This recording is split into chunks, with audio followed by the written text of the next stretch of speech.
something that arrived suddenly, dramatically, with fireworks and certainty. I thought if it didn't feel overwhelming, then it wasn't real. Because of that belief, I spent years chasing the wrong emotions and ignoring the quiet moments that were trying to reach me. At 30, my life looked settled, but empty. I worked remotely as a translator, rarely leaving my apartment except for groceries or long evening walks. Friends told me I was lucky. No boss watching over my shoulder, no rush, no stress.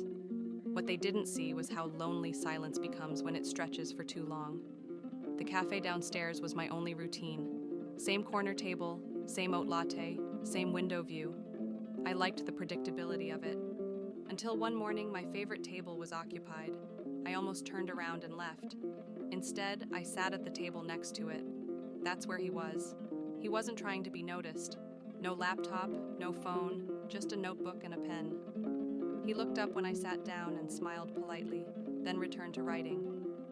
I remember noticing how calm he seemed, like someone completely comfortable with being alone. A few minutes later, the barista mixed up our orders. "I think this one's yours," he said, sliding my cup toward me. "That depends," I replied. "Did you order oat milk?" He laughed. And just like that, something shifted. We talked slowly, cautiously, like two people who weren't trying to impress each other. His name was Noah.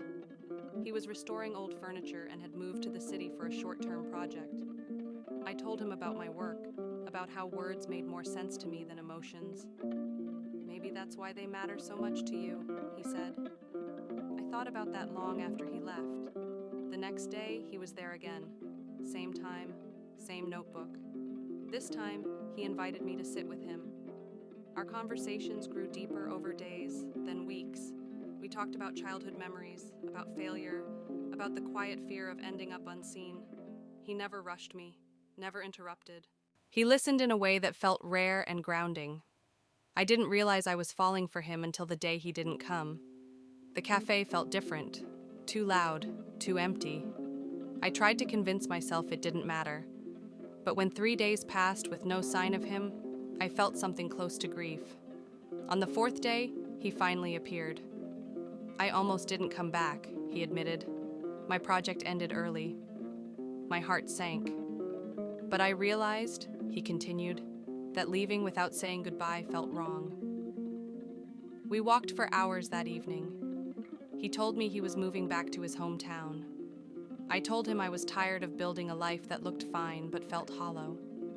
When we stopped near the river, he took my hand, gently, like he was asking permission. "I don't know what this is," he said, "but I know I don't want to lose it." Neither did I. We tried long distance, not perfectly, not easily, but honestly. We visited when we could, talked every night, learned how to argue without hurting each other. Love didn't feel loud anymore. It felt steady. A year later, I moved. Not for him alone, but for the version of myself I had become with him. The one who spoke more openly. The one who wasn't afraid of quiet happiness. He proposed on a random Tuesday in our small kitchen while we waited for pasta to boil. No speech, no drama. Just, "Do you want to keep choosing each other?" I said yes. Now our life is made of ordinary things. Shared mornings, unfinished conversations, hands reaching for each other in the dark. And I finally understand what love really is. It isn't loud. It's the calm certainty of knowing you are exactly where you're meant to be.